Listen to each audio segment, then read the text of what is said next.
jedziemy na market. Matka zawsze chciała przejechać się taką ryczą. Raz żeśmy się przejechali, było super. Pamiętasz? Tak. Grand TPA. Tak. Próbowali nas nauczyć fruwać, tak jak już mówiłam. Zarąbiście było.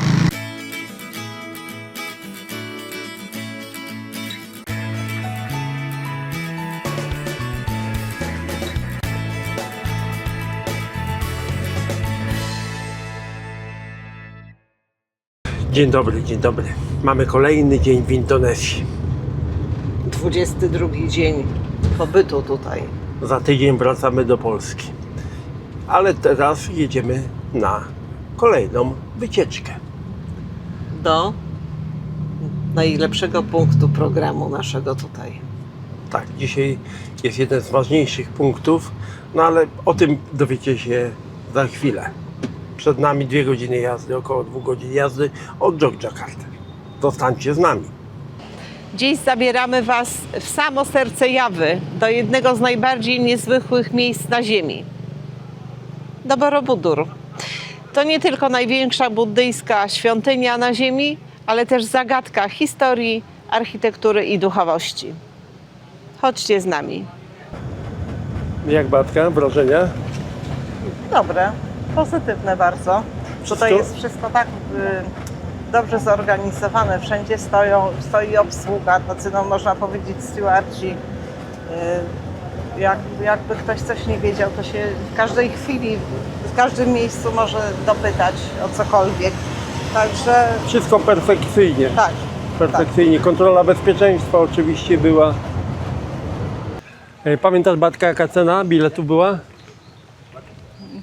Nie wiem, coś chyba około 400 000? Tak, wiem, że dobrze, może nie mówmy dokładnie, bo nie pamiętamy. Napiszemy tutaj w rogu ekranu, ale wiem, że były to najdroższe bilety, jakie kupowaliśmy za jakikolwiek wstęp do czegokolwiek w Indonezji. No właśnie, dobrze, że powiedziałeś w Indonezji, bo jak wchodziliśmy w Kambodży Do Angkor Wat, tam też były dosyć drogie bilety. Tam były po $35 czy $37 bilety Nie pamiętam. od osoby. Oczekujemy właśnie w takiej kolejce. To jest kolejny etap wejścia, bo to są takie kroki wejścia. I teraz dostaliśmy takie numerki. Czekamy. Aż nas wywołają. Chodzi chyba o to, że no nie mogą wszyscy na raz wejść. Musi być jakaś kolejność. No, również mamy takie opaski na ręku. Dlatego powiedzieliśmy, no, że jest naprawdę wszystko tutaj Perfekcyjnie. dobrze zorganizowane. Wszyscy idą ze swoją grupą. Jest przydzielana grupa. Nasza grupa to jest 38. To taki pierwszy rzut oka na Borobudur.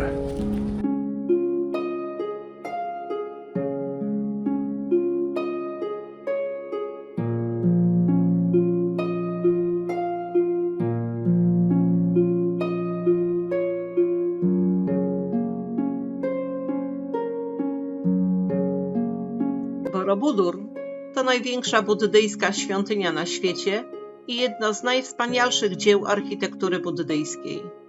Do dziś zachwyca i intryguje. Jest najczęściej odwiedzaną atrakcją turystyczną Indonezji, przyciągając około 3 milionów turystów rocznie. Pełni rolę miejsca kultu oraz przestrzeni do medytacji i refleksji duchowej. Powstała w IX wieku, a jej budowa trwała prawdopodobnie ponad 75 lat. Położona w sercu indonezyjskiej Jawy, niedaleko miasta Magelang, zajmuje powierzchnię 15 129 m². Do jej wzniesienia użyto około 55 000 m3 kamienia.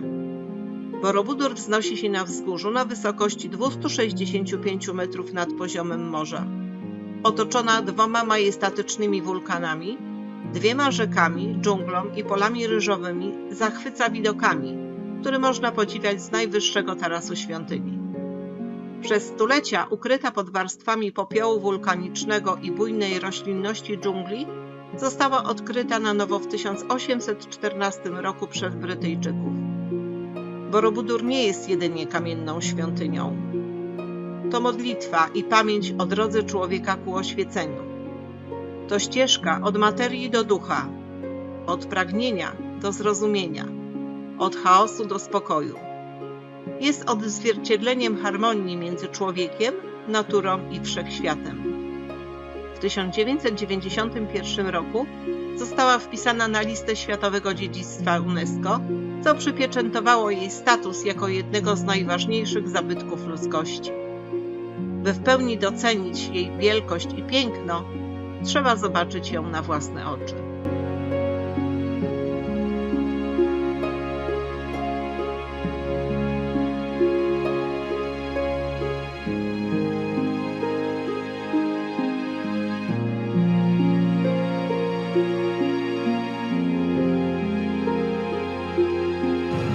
No i jak Batka? Zwiedzanie Borobudur. Trochę męczące, bo nie mam kondycji, ale to nie jest ważne. Przepiękne widoki, naprawdę przepiękne Prawdziwy widoki. dotyk historii. No co? Magiczna miejscówka, co? Magiczne. Ja wszędzie nie poszedłem, bo bym się tam przewrócił, albo dzisiaj bym już w ogóle nie doszedł do siebie, nie doszedłbym do samochodu. No ale było pięknie. Z dołu też widziałem bardzo dużo. Też jest piękny widok. Tak. No dobra. Tak. Czy jest Pani zadowolona? Bardzo. Bardzo się cieszę.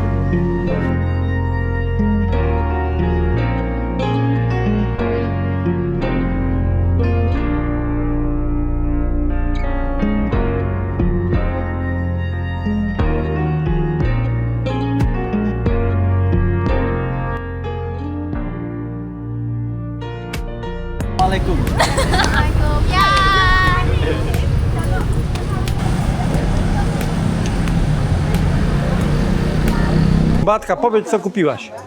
Zaraz, tylko zapłacę tej pani. Please? Thank you. To jest napój ziołowy z dodatkiem tamaryndowca, imbiru. No. Oh no, thank you.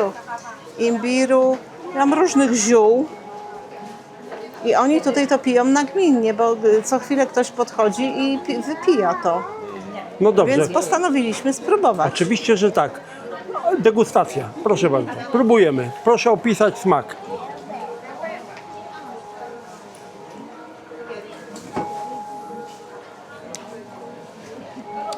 Do puenty, do Nie puenty. umiem. Nie? No to może ja spróbuję. Tyle pomieszanych smaków, że nie umiem. Jest lekko gorzkawy, lekko słodki, lekko kwaśny, Aha. dziwny, Smaczny czy niesmaczny, Smaczny, czy obojętny? smaczny. Dobrze, pozwolisz, że ja spróbuję. Pozwolę. A ja będę nagrywała twoją reakcję.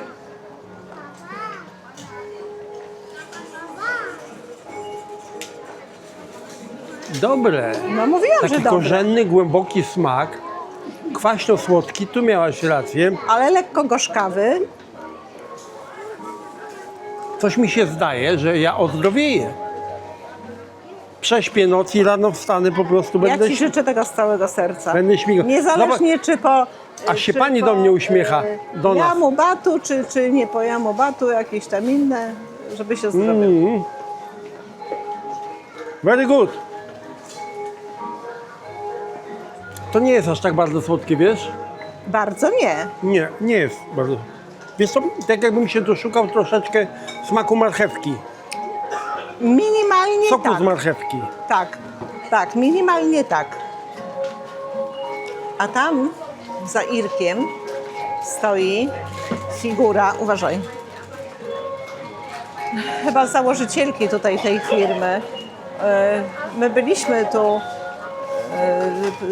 w 2017 19. 19, przepraszam. I byliśmy w tym samym sklepie. Oczywiście figurka stała też. A ta pani, która to sprzedaje, jest łudząca podobna do tej z figury. No tylko, że to nie jest ta sama pani. No tak. Jeżeli to może być jej córka ewentualnie. Ale ja już bym próbował się nad tym nie zastanawiać, bo ponieważ nie mamy będziemy zielonego pojęcia. rozkminiać. Absolutnie nie będziemy rozkminiać. No dobrze, wypiłeś już? Tak. Dziękuję. Chcesz jeszcze jedno? później może tak, jak sobie pochodzę, to jeszcze raz wypiję. Nie będziesz śpiewał mam tę moc. Będziesz? A. Dobra. Tutaj widać panią, która ozdabia batik złotym kolorem z brokatem. Wzory są już narysowane, zrobione, a ona je po prostu wypełnia. Praca twórcza. Umiałabyś tak? Czasochłonna. Umiałabyś tak? Pewnie jakby mnie nauczyli, to bym umiała, no tylko tyle, to że pewnie- ja nie wiem, czy ja bym dała radę psychicznie, żeby mnie szybciej coś nie siepło. Tutaj jest szaleństwo, jeżeli chodzi o zakupy. Jeżeli kogoś interesują oczywiście takie rzeczy, no to są na przykład poszewki na poduszki, tam są narzuty, tutaj są jeszcze takie obrusiki na stoły, no różne, tu są, też są poszewki no proszę bardzo, tutaj ręczniczki, nie ręczniczki, tu są koszule męskie, kiecki, spodnie, spódnice, wszystko. Kolorowy zawrót głowy. Tak, kolorowy zawrót głowy i tutaj jest to wszystko tak bardziej jakościowo.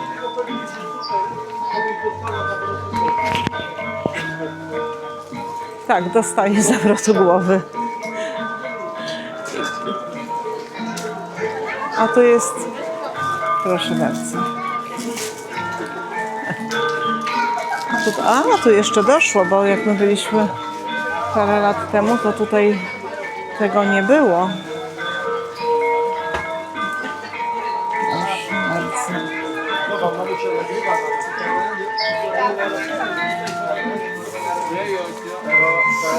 Tak, to jest wszystko, czego dusza zapragnie. Ale ładny jest wystrój, a to też jest do sprzedania. Proszę bardzo, lampa 2 miliony 800. Co? Nie widzę. 2,983. 2 miliony 983 tysiące. No i tutaj też kosmetyki.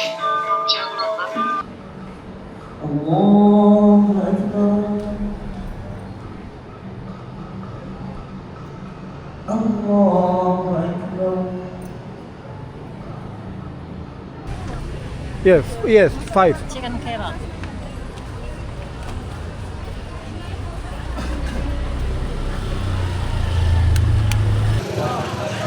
Kupiliśmy, co kupiliśmy? Pierożki. Tak. To są pierożki, nazywają się dim sum. Tradycyjne chińskie, można powiedzieć, przekąski robione na parze, albo smażone, albo gotowane. No tutaj te wyglądają, jakby były robione na parze. Tak, i to takie porównałbym to do po prostu małe pierogi z mięsem, no. A smakuje? Bardzo dobrze. One są z kurczakiem. Mogę Ci dać? Poczęstować Cię? Możesz. Proszę bardzo. Hop.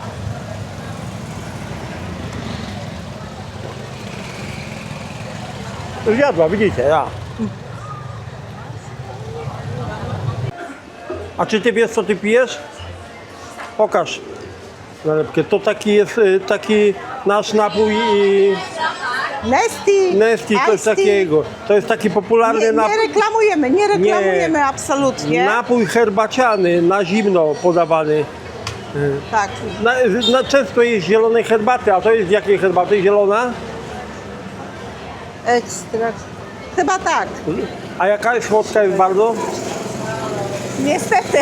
Słodka. Słodka jak wszystko, tak. Mogę ja spróbować?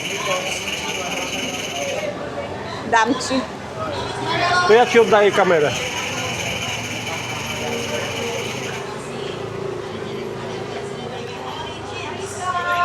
Kurna, słodkie jak cholera, ale ciekawy smak, wiesz? Ciekawy, tak. Co to ja w ogóle próbuję się doszukać smaku i ciężko mi. No herbaty. To smak herbaty. Jakaś jaśminowa, coś takiego.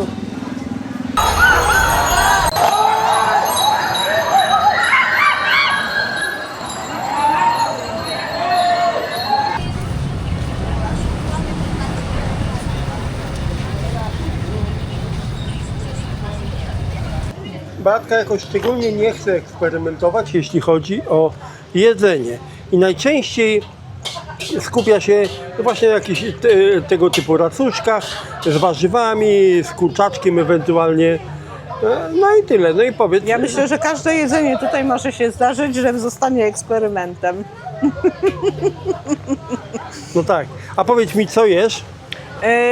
Placki z warzywami. Smaczne? Tak, mnie to smakuje. Mi też. Ile kosztują takie placki? 5 Pięć. placków, 5000. Okej. Czyli to są dobre grosze. To są grosze. Zobaczcie, jak wyglądają uliczne knajpy wieczorem. Dochodzi godzina 22, jest piątek. Nie Beata, ale tutaj to ludzi jest po prostu... Tu jest chyba więcej ludzi niż na Malioboro. Głowo daje, no jestem w szoku.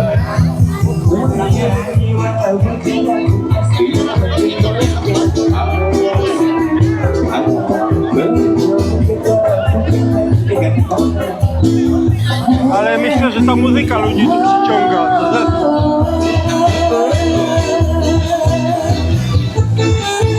Yeah, thank you so much. Sukses, sukses, sukses.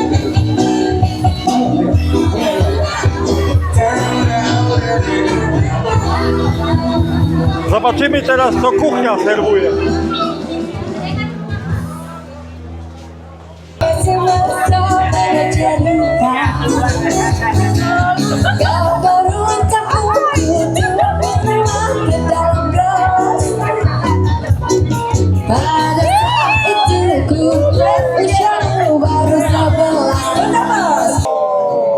Tak Indonezyjczycy emocjonują się meczem.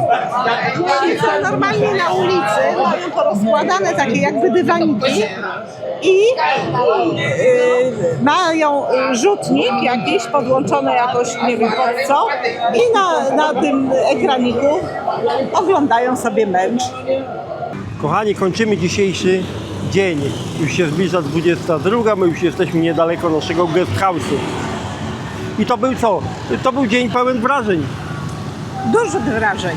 Tak, zwiedzaliśmy Borobudur, jak widzieliście. No i cóż, a teraz wieczorem, że tak powiem, szwendaliśmy się po Malioboro, jak co dzień. Tu też jest fajny klimat, prawda? Ma klimacik, tak. Bardzo. Ma klimacik. Miło tutaj pospacerować. No dobrze, kończymy dzisiejszy dzień, widzimy się jutro. Pa, pa. No idę coś zjeść. No, pokażę wam przy okazji tak szybciutko lobby, jak wygląda naszego hotelu, bo chyba wcześniej tutaj mamy recepcję. Tu po lewej stronie jest wejście do naszego pokoju. A tutaj jest taka część wspólna, gdzie podawane jest śniadanko. Znaczy w zasadzie wróć, to nie ma śniadania w tym hotelu. To oni tak w gratisie dla gości, to taki ukłon w kierunku gości, jest kawa, herbata, można zjeść tosta i to jest wszystko za free. A tymczasem idziemy na miasto. Jeszcze tylko chciałam, żebyś pokazał te figury, one mi się podobają, one są często przy hotelach. Tak, to prawda. No, to zgadza się. Bardzo ładna. W takich spokojniejszych uliczkach tutaj jest meczet. Nie wiem, czy nie ma łaźni tutaj. Bo oni wcześniej, zanim wejdą, to Tak. oczywiście myją nogi. I ptaki. My idziemy cały czas do pierwszej atrakcji dzisiejszego dnia. Tak. Batka, opowiesz coś na ten temat zaraz? No to później coś wspomnę. Oczywiście. O, tutaj są takie jakieś malowidła dziwne. Ale jest cisza i spokój. O, ptaki. Jak to? Jakieś ptaki się odzywają cały czas. No ale to Oni generalnie mają świra na punkcie ptaszków. Tak, Zgadzasz się ze tak, mną? tak. Praktycznie wszędzie wiszą klatki z różnego rodzaju ptaszkami. Tak, lubują się bardzo ptaszki. I to jest zauważalne szczególnie właśnie tu w tym mieście, w Jogjakarcie. O, tu jaki ładny ptaszorek. Następny ptaszek. A, ten ładny. Halo, cześć. Halo, co tam wcinasz? Super, fajny ma. Tam jeszcze dalej coś wisi. Jakieś ptaszorki. Tu też jest jakieś chyba miejsce modlitwy, wiesz? Meczet. Meczet jakiś mały, kolejny. A często zauważyłeś, że one są często zielone? I tak, i na górze właśnie są głośniki. Pokaż te głośniki. Hello. Hello. I stąd się wydobywa modlitwa, nawoływanie do modlitwy nawet o godzinie 4 rano. Co jest, nie ukrywam, no wkurzające. Upierdliwe. 4 rano śpisz, I oni ryczą. ale To nie to jest tak że oni głośno, tam, że no nie po ma cichu spania. Ryczą po prostu. No te głośniki robią robotę, więc to I to, nie wiem, chyba na wszystkich meczetach tak jest. tak. Tak, na jednym jest więcej tych głośników, na drugim mniej, I to- ale wszędzie są. Te godziny, kiedy oni nawołują do modlitwy, nie są, wydaje mi się, stałe. W jednym meczecie śpiewają o 4 rano, w drugim o 4:20 i to trwa około 15-20 minut. Tak. Raz krócej, raz dłużej No to mają taką. i tak kilka razy dziennie. No ale cóż, jest jak jest. Zajrzymy ludziom do okien, do drzwi w sumie. Ja bym nie zaglądał, to nie ma. Cicho. No tutaj dalej uliczka. A tu już taka jakaś trochę bardziej czysta. Jesteśmy w zabytkowym kompleksie pałacowym, który w przeszłości służył jako miejsce wypoczynku sułtanów z sułtanatu Dżokjakarty. Jest to pałac wodny, a nazywa się Taman Sari i przetłumaczeniem jest ogród pachnących wód. Za nami widać wieżę widokową, z której sułtan spoglądał na kąpiące się tutaj w tych basenach kobiety. Nieskromnie. No, skromnie czy nieskromnie, ale patrzył. Po to właśnie w sumie to tutaj powstało. Dobrze, w takim razie zapraszamy i spróbujemy Wam co nieco pokazać.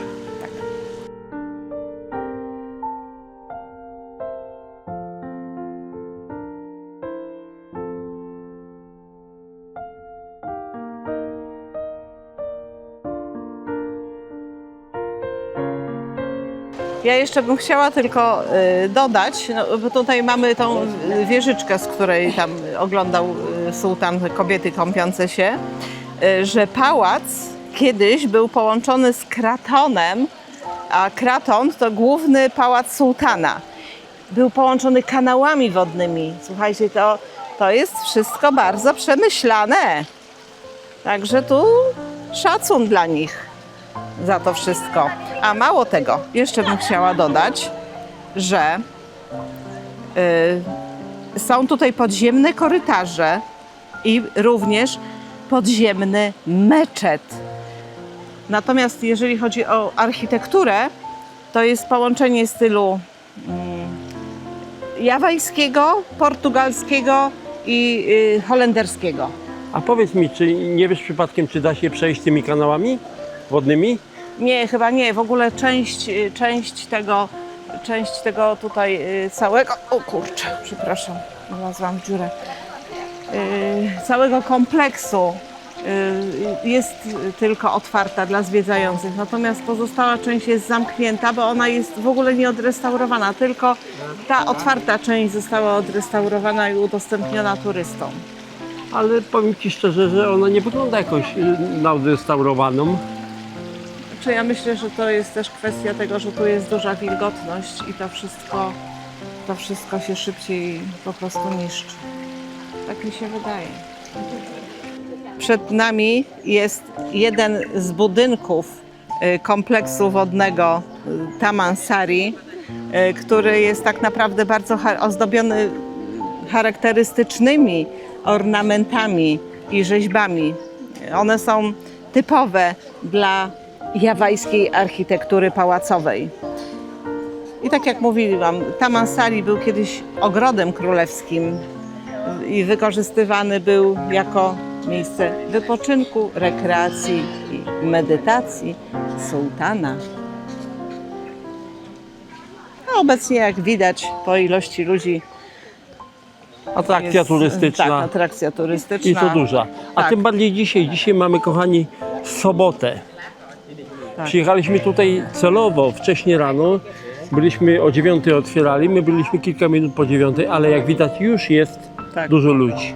I jest to atrakcją zarówno dla turystów, jak i dla lokalnych mieszkańców. Tutaj jest wyjście z pałacu. No i to chyba już wszędzie tak jest, że żeby wyjść, to musisz przejść przez jakieś targowisko z pamiątkami, z jedzeniem, z soczkami. O, my będziemy udawali się tam. Zobaczcie, jak zielone, ale pięknie to wygląda. Taki klimacik mi się bardzo podoba. To takie urokliwe miejsca. No, zdecydowaliśmy się na jazdę taką motorykszą. Jedziemy na market. Matka zawsze chciała przejechać się taką rykszą. Raz żeśmy się przejechali, było super.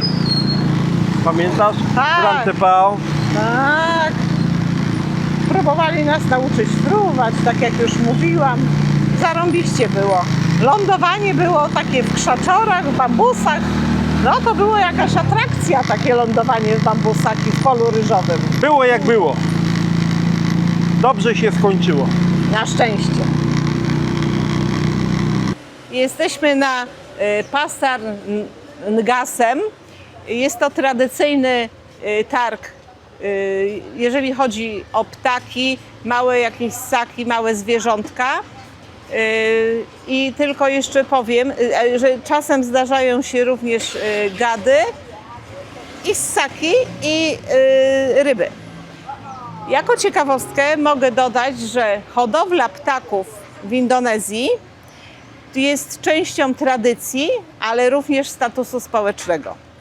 Także idziemy, zobaczymy. co Zobaczymy, tutaj... czy będą, oprócz ptaków będą na przykład gady, może jakieś węże, Może. będą jaszczurki. Ja No sobie to zobaczymy. tak wyobrażam. My Idziemy. jaszczurki lubimy. Tak, zobaczymy. Na dystans, na dystans. Zobaczcie, jakie mają ptaszki. Tutaj to kogut. O, jaki ładny ten czarny kogut. O kurde. Ale oni tutaj kogutów używają do walk. Ja wiem. No kurde. No nie popieramy tego, prawda? Prawda. Kompletnie tego nie popieramy, ale no nic z tym nie zrobimy. Te jakie są ładne, o te. Ja nie wiem co to jest. Jakieś perliczki, ja się na tym kompletnie nie znam. No niestety, mamy również małpę w uwięzi. Zobaczcie, tam małpa skacze w klatce. Foto 10 tysięcy rupii. Są również takie większe małpy, ale to są chyba takie te najbardziej pospolite makaki, prawda, Batka? Nie wiem, ta na dole to nie wiem, czy to jest Aha. nie wiem, nie znam się też na tych mapach. No jest to przerażające, jest to przykre, bo tak naprawdę, jeżeli powiedzmy jestem w stanie zaakceptować te ptaki w tych klatkach, nie do końca, ale powiedzmy, że jestem, no to dla mnie te małpy są po prostu, to jest tak przykre, brak mi słów. Ale w Po ogóle, prostu brak mi jeśli słów. chodzi o Indonezję, o całą Azję, to podejście do zwierząt jest zupełnie inne niż w Europie czy w Polsce. Idziemy dalej. A tutaj widzimy legwany zielone, jaszczury, które pochodzą z Ameryki Środkowej i Południowej. Mają długie ciało i ogony. Zobaczcie, jak oni farbują kurczaczki małe. No i w ten oto sposób kończymy nasz spacer po targowisku, między innymi z ptaszkami. Jak wrażenia? Przykro. Przykre. To nie do końca, że tak powiem, przypadło nam to do gustu. Nie, w ogóle. No, ale nawet wręcz odwrotnie. Idziemy patrzeć, jak te zwierzęta są w klatce, pozamykane, męczą się. Damy sobie spokój. Idziemy sobie. Tak. Idziemy dalej. I tak przypadkowo trafiliśmy do sklepu ogrodniczego. Przejdziemy się, zrobimy sobie krótki spacer Batka, może ty coś powiesz więcej? Właśnie patrzę na te Ja rośliny. niespecjalnie nie wyznaję się na Ja kwiatach. też nie za bardzo. Krotony, szeflery i chyba na tym będzie moja wiedza ukończona. Hello, what is this? Bougainvillea? Jest. Bougainvillea, Thank you. tak, thank you. No tak, czyli to jedne z popularniejszych tutaj roślin. Drzewo, to jest drzewo.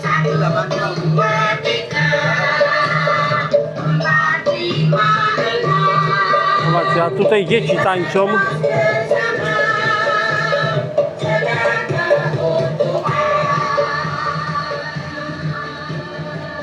A tam są po prawej stronie takie różnokolorowe, to drzewko to też jest właśnie Bougainvillea. No, żeby chyba uzyskać taką różną kolorystykę na jednym drzewie, to ona musi być jakoś szczepiona, nie wiem, nie znam się. A powiedz mi, jak byś porównała nasz sklep ogrodniczy z tutejszym, w sensie indonezyjskim? Co byś powiedziała? Znaczy to moim zdaniem to nie ma porównania, bo jest w ogóle inna roślinność, ale u nas jest to jakoś tak bardziej usystematyzowane. U nich jest większy chaos chyba, przynajmniej tak to wygląda. Niby też są poustawiane, ale no nie wiem. No to wszystko klimat A, po prostu, inny klimat, w tym klimacie zupełnie co innego. Jakie te są ładne? A co to jest? To jest pytanie. What is this? Lampą. Thank you. Ja i tak nie wiem, co to No ja jest. też nie wiem. Trzeba po prostu zapytać się sztucznej inteligencji i wtedy będziemy wiedzieli. No i to już jest- udało nam się rozszyfrować, co to jest. Batka, powiedz coś. To jest alokazja. To są rośliny z rodziny obrazkowatych. Najprawdopodobniej ta to jest variegata, zwana również jako taropstry. Także tu, Piękna. tak, no prześliczne są. Batka, wychodzimy. Chyba tak. Czy chcesz coś kupić? Ja Może bym kupić coś na naszą działeczkę. chętnie bym dużo tutaj kupiła, ale no niestety większość pewnie by nie przetrwała. Znaczy no trzeba by było je może przechowywać w domu, to może by... Ja myślę, że nie dalibyśmy rady tego nawet wywieźć. Nie wiem, czy nie mielibyśmy kłopotu, żeby w ogóle zabrać samą do Polski. To znaczy można wywozić stąd rośliny, tylko trzeba mieć świadectwo jakieś specjalistyczne od, no tutaj w tym wypadku ze sklepu ogrodniczego i trzeba to zgłosić do celników. Ale ja powiem tak, to zmieniamy temat, wychodzimy stąd, bo ja jestem głodny. A A mi się ty? chce pić. Pić się chce, to idziemy się napić i coś zjeść. Okej? Co wcinasz? Bakstop. No, powiedzmy, że zupka, no to jak niektórzy mówią po prostu jako potrawa. Bardzo dobre. Przepyszne. Ona się składa głównie z klopsików, prawda? Wołowych. Tak, wołowe klopsiki. Czasami z kurczaka. I co zawiera ta potrawa? Głównie właśnie klopsiki i bulion. To jest Gotowany na wołowinie, To bardzo popularne. aromatyczny, bo z czosnkiem i z innymi przyprawami. I do tego jeszcze jest makaron. Ewentualnie smażona cebulka, tofu, jajko. Różne rzeczy tutaj się dodaje. Tak? Warzywka, sosy, Dobra. bo Irek tutaj oczywiście dolewa sobie sosy różnego Wtedy jest jeszcze bardziej rodzaju. wyrazisty smak, jeśli ja dodam tutaj tych sosów. Na początku się ograniczałem, bałem się dodawać tutaj sos, ale widzę, że wszyscy walą. Tak ja też to robię. No dobra, Batko, to ja biorę się za jedzenie. A jeszcze tylko dodam, że ta potrawa jest właśnie bardzo popularna jako street food w całej Indonezji i kupuje się ją zarówno w restauracjach, do których my nie chodzimy, jak również u lokalnych takich sprzedawców W tak zwanych warunkach. w tak zwanych warunkach. Dokładnie. Smacznego. Przejazd taksówką to daje tak odrobinę ochłody, bo tutaj działa klima. Wytchnienia. Gorąco ci? Kurczę, wiesz ile jest stopni? Nie. 33. Szkoda, że nie jadłaś tej zupy bakso. Ja nie wiem, dlaczego ty nie chciałaś jej jeść. Ona pyszna jest. Pyszna, Ja nie naprawdę. przeczę, ja nie przeczę. Po prostu głowa mi nie pozwala. Jak to głowa ci nie pozwala, bo co? Tam coś tam siedzi w głowie, tam ktoś i mi mówi nie jedz tego, nie jedz tego. A bo? Dlaczego? Bo? Nie wiem, no wygląd, po prostu wygląd, no. Ale to trzeba się pozbyć tego, wiesz?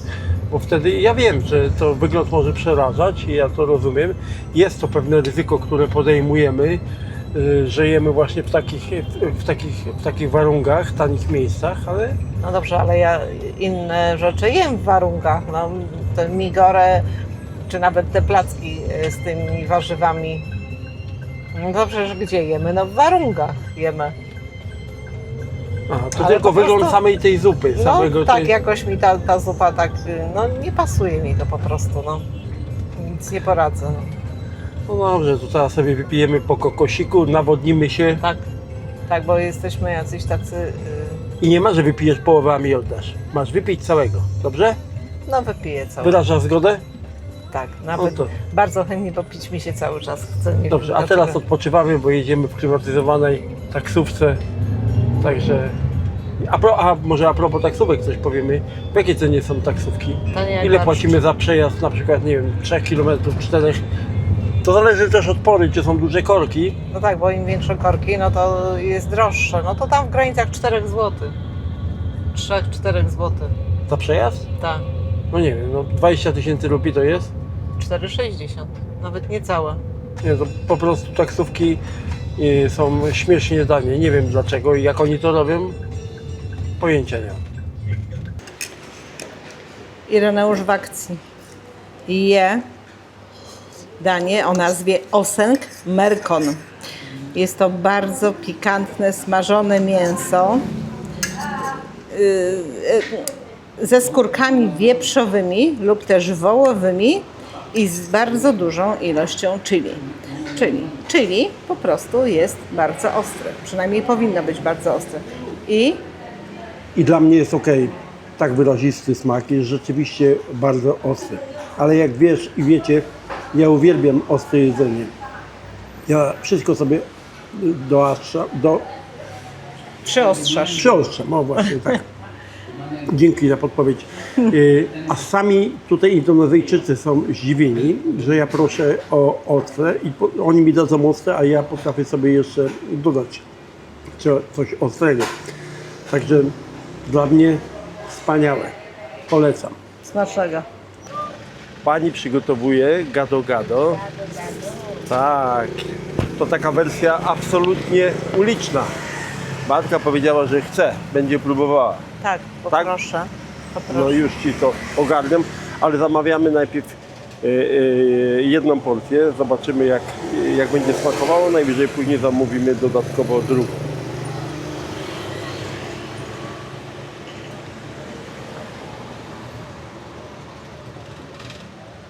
No jak tam Beatka smakuje?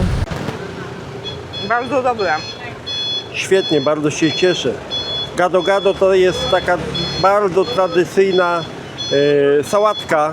Ona czasami jest podawana na ciepło, ta jest na zimno, prawda? Z warzywami, tofu, tempeh, jajka na twardo.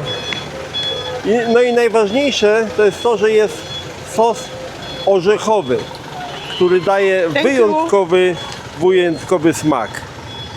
Ryż jest podawany też do tego A tutaj jest, nie, ja mam bez ryżu. bez ryżu, tak? Ja mam bez ryżu. Jest dodawany również do tego sambal, czyli ostry sos chili, ale to jest opcjonalnie, możesz go chcieć lub nie. Ja go my właśnie tutaj nie chciałam. w naszym przypadku tego nie braliśmy, nie brałaś ostrego Nie. sosu, prawda? Nie.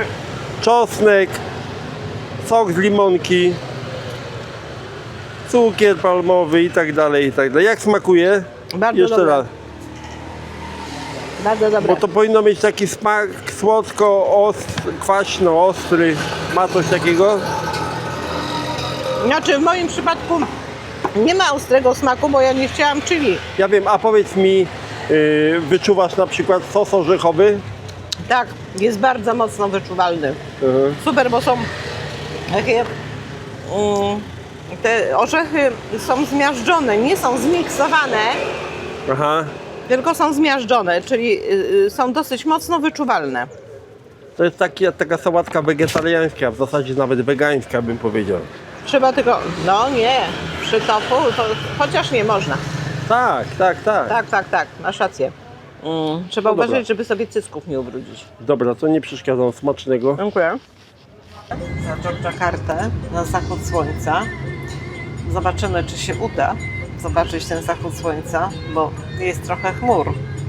To jest nasz ostatni dzień w Dżokdżakarcie. Próbujemy go wykorzystać na maksa, jak się tylko jak się da. uda. Jak nie będzie zachodu słońca, to nie będzie zachodu słońca, ale może Nie, będzie zachód słońca będzie. O Jezu, Będzie, przepraszam, ma i tam kamerę. widoku. Widoku nie będzie. Tak. No, ale zobaczymy. No miejmy nadzieję, że coś tam. Ale czytaliśmy, że z tego punktu widokowego jest ładna panorama. Na Dżokdżakartę. Tak.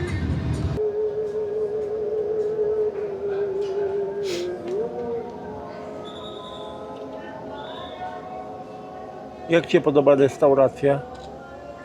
Restauracja? Nie no, po prostu ekskluzyw. Krzesełko masz wygodne? Bardzo. Ale nie, no w porządku. Fajnie, że panorama jest zarobista. Szkoda tylko, że chmury naszły. No ale cóż, trudno. Bo jakoś na tym wyjeździe nie mamy szczęścia do zachodu słońca. Nie. Absolutnie. Nie. Już kilka razy próbowaliśmy i na Tak. Lombok, i jeszcze gdzieś tam wcześniej. Nie ma szans. Jest słońce, czasami ok, widać, wydaje się, że się uda. Natomiast już w ostatniej chwili okazuje Tak, się, dosłownie, że moment przychodzą chmury Tak. i nie ma zachodu. no tak jak tutaj. Tutaj też tak było. Ale fajnie wygląda panorama. Te Tak, jak najbardziej. światełka super wyglądają. A jak się zrobi jeszcze ciemniej, to w ogóle będzie pięknie. Czekamy, nie? Tak, czekamy, oczywiście. Tylko nie że wiemy, tak. jak wrócimy. W 2019 roku, jak pojechaliśmy na zachód słońca, na Ocean Indyjski, to okazało się, że nie mieliśmy jak wrócić, pamiętasz? Pamiętam. I to było dzień przed wyjazdem do Dżakarty. Tak. I teraz mamy podobnie. No Ale- lepiej, żeby się nie powtórzyło jednak. No wtedy to była naprawdę przygoda życia. O, no już nie przesadzę, znowu nie życia. No. Śmieję się. Ale byli w to zaangażowani lokalni ludzie, którzy tam byli, którzy mieszkali praktycznie blisko właśnie tej plaży. Żeby nam pomóc. Żeby nam pomóc. Była zaangażowana policja. Policjanci biegali. Najpierw próbowali zamówić graba, ale my też próbowaliśmy, oczywiście nam się to nie udało i im się też nie udało. Więc biegali, później dzwonili po znajomych, czy ktoś nas odwiezie. No i udało się właśnie. Któryś z policjantów tam poprosił swojego znajomego i on I szczęśliwie wróciliśmy do Dżakarty. I mam nadzieję, Dżakarty, tak. I mam nadzieję, że teraz też wrócimy, bo jutro mamy pociąg. Tak, Rano. tak. Słuchaj, w razie czego pociąg mamy rano. Tak czy siak to dojdziemy. Kierunek znamy. Telefony naładowane mamy. 20 parę kilometrów, no tak, no. No, to autostopem trochę można. Skuterkami. No. Zamówiliśmy herbatkę z imbirem, Batka. Tak. Czy mleko zamawiałaś? Herbatę, No i co? herbatę imbirową. No to degustację. To się nie wącha, to się pije. Pachnie mlekiem i imbirem. No, proszę. O, gorąca. No i co? Czy to smaczne jest? Tak, ale jest tak przedziwny smak. Ale co to ma za smak? Imbiru? Czujesz imbir? Tak, bardzo, Z bardzo. mlekiem? Tak jakby z mlekiem skondensowanym. I nawet kolor wskazuje, że to nie jest zwykłe mleko. Czyli to jest słodkie.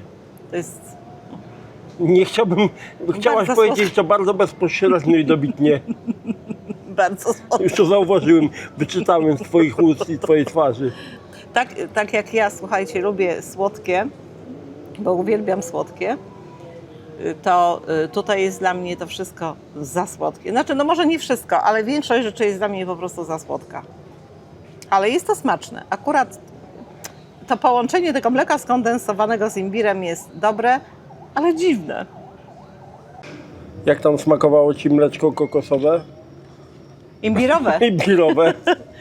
Znaczy tak, żeby to nie było aż tak bardzo słodkie, to by było naprawdę bardzo smaczne. Bo w smaku to jest fajne, tylko to jest po prostu za słodkie. Tak, to jest zdecydowanie za słodkie. Mi już tam odrobinę zostało, ale ja już nie piję, bo zaraz mi się uleje. Bo to tak, brzydko mówiąc, do zażygu. Dobra, to teraz musimy się skupić na tym, żeby złapać taksówkę i wrócić z powrotem do miasta, hotelu, żebyśmy się nie bujali. No Tak. dobra, to tyle. A jeszcze pokażę wam, jaki jest widok teraz, bo już się zrobiło całkiem ciemno.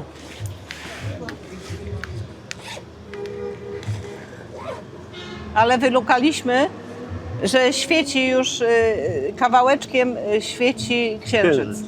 I go tam rożek widać. Pięknie wygląda.